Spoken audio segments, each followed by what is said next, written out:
Bonjour et bienvenue à tous chers membres du Mistral Social Club. C'est un plaisir de vous retrouver en direct du Théâtre Armand de Salon de Provence pour retrouver l'équipe de notre maison d'édition locale, Encre Sympathique. Aujourd'hui, ils vont nous présenter l'Almanach 2025 en présence des auteurs. L'occasion d'aller à leur rencontre et d'en savoir plus. Suivez-nous. Bonjour, est-ce que vous pourriez vous présenter s'il vous plaît pour nos auditeurs ?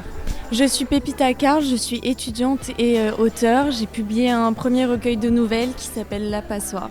Racontez-nous vos liens avec la maison d'édition Encre Sympathique, que nous connaissons bien ici, et votre participation à l'Almanach de cette année. J'ai rencontré Isabelle par l'intermédiaire de ma professeure de cinéma qui nous a fait nous rencontrer. Isabelle a lu mes textes et a proposé que je figure dans l'Almanach de l'année dernière, ce que j'ai accepté. Donc j'ai écrit un texte pour celui-là et j'ai pu participer à celui de cette année aussi. Dites-nous en plus sur votre nouvelle. De quoi parle-t-elle et quel est son titre ? Ma nouvelle s'appelle Les Yeux Noirs. Elle parle de la figurine de la Vierge Noire qui est exposée dans le Bourg-Neuf à Salon de Provence.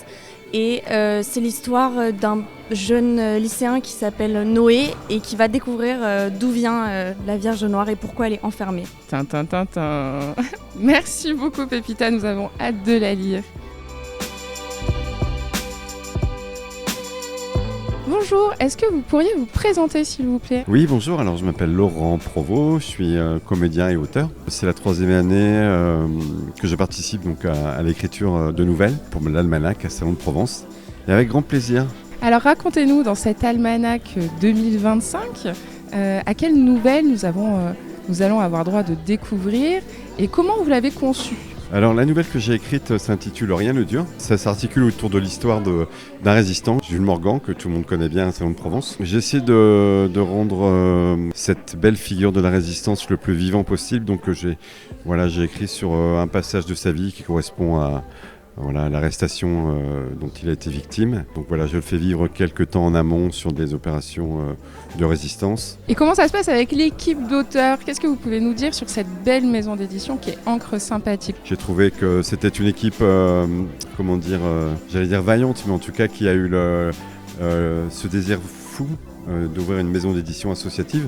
Je dis désir fou parce que faire vivre le livre aujourd'hui, c'est pas une chose si simple. Et donc voilà, j'ai trouvé cette initiative vraiment belle et j'ai eu très envie de m'y investir, au moins pour l'écriture. Merci beaucoup.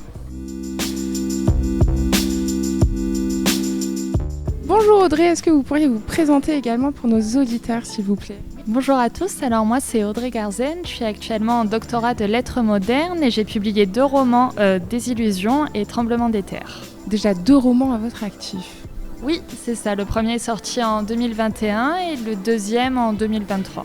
Alors racontez-nous comment vous avez participé à l'Almanach de cette année. Est-ce que c'était votre première participation ? Alors j'ai commencé à travailler avec l'Almanach l'année dernière. En fait, lors de la sortie de Tremblement des terres, j'avais fait une interview avec la Provence et c'était Isabelle Conseil qui m'avait interviewée. Et j'avais déjà rencontré Sabine pour le Mistral Social Club qui m'avait interviewée aussi pour Désillusion. Et donc on a discuté après l'interview et elle m'a proposé de participer à l'édition de l'Almanach qui était la 2e. Et donc, suite à la 2e édition, elle m'a proposé de continuer l'aventure et depuis, on travaille avec les éditions Encre Sympathique et c'est un plaisir de travailler avec un collectif d'auteurs locaux. En ce qui concerne votre nouvelle, est-ce que vous pouvez nous en dire un petit peu plus ?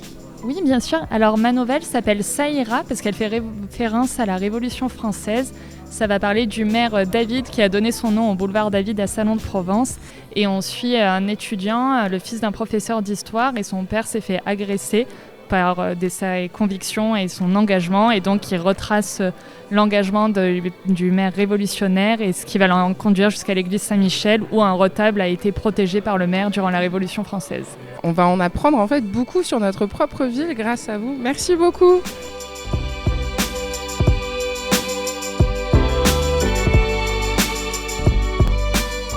Bonjour, est-ce que vous pourriez vous présenter s'il vous plaît et nous raconter un petit peu comment vous avez participé à cet Almanach 2025 ? Je suis Kai Rademacher, je suis allemand. En fait, je suis auteur et journaliste allemand qui habite depuis plus de dizaines d'années ici. Et je connais bien Isabelle Conseil qui est responsable pour cet almanach. Elle m'a un peu forcé et poussé d'écrire de petites histoires aussi, qui n'est pas évident pour moi parce que évidemment j'écris en allemand normalement.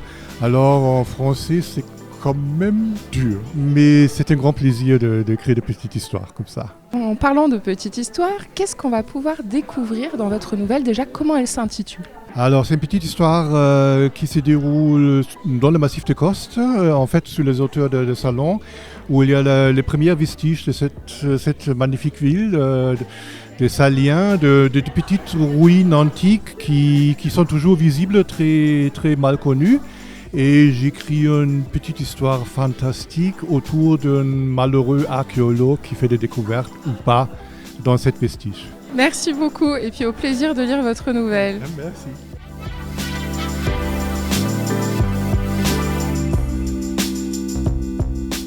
Bonjour, est-ce que vous pourriez vous présenter s'il vous plaît? Bonjour, je m'appelle Danielle Vieux et je fus prof d'anglais et de théâtre. Beaucoup de théâtre et une forte implication avec l'association Salon Culture. Et là, cette année, on vous retrouve avec la plume à la main. Absolument. Mais en fait, j'écris beaucoup, j'écris surtout du théâtre d'ailleurs. Je fais partie des écrivains associés du théâtre et de plusieurs collectifs d'auteurs. Et j'aime beaucoup les projets collectifs, en fait. Voilà pourquoi celui-ci, entre autres, me plaît beaucoup. Et dans la nouvelle que j'ai écrite cette année, qui s'appelle « Elle sur un banc », elle au pluriel, c'est l'histoire d'une rencontre entre une jeune fille de maintenant qui fait du théâtre et qui lutte pour que les arts soient maintenus à l'école, parce que ça devient difficile quelquefois, pour diverses raisons. Et une femme qui a vécu, qui était la personne pour qui on a construit ce théâtre, et qui était aussi une comédienne chanteuse. Donc toutes les deux, un lien va se tisser qui va permettre, j'espère, non seulement de s'amuser, mais en même temps de réfléchir à la vie des femmes aussi et à tout ce qu'elles doivent faire pour lutter, pour avoir une vie libre et créative. En parlant de liberté et de créativité, qu'est-ce que vous pouvez nous dire de la maison d'édition Encre Sympathique? Je pense que les projets collectifs sont toujours fédérateurs, font progresser tout le monde et en plus encouragent ce qui pour moi est une des notions importantes dans la vie, c'est-à-dire le ensemble. Je pense que c'est un beau projet, qu'il faut qu'il continue. On a cet almanach qui est déjà une belle idée au départ et qui en plus introduit le facteur temps dans toute cette histoire, nous permet de nous connaître les unes les autres. On est vraiment multigénérationnel. Il y a d'autres projets que cet almanach et j'espère que Encre Sympathique va pouvoir continuer tous ces projets-là et en inventer d'autres encore.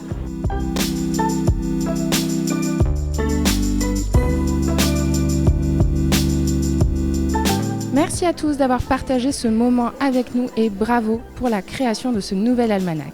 Chers auditeurs et auditrices, vous pouvez vous procurer et découvrir cette nouvelle édition 100% locale sur le site de notre maison d'édition Encre Sympathique, mais également dans la librairie Le Grenier d'Abondance. Vous pouvez également trouver quelques exemplaires, notamment des éditions précédentes, à l'Office de tourisme de Salon de Provence. On vous souhaite une excellente journée et on se retrouve très vite pour de nouvelles chroniques. À bientôt sur le Mistral Social Club.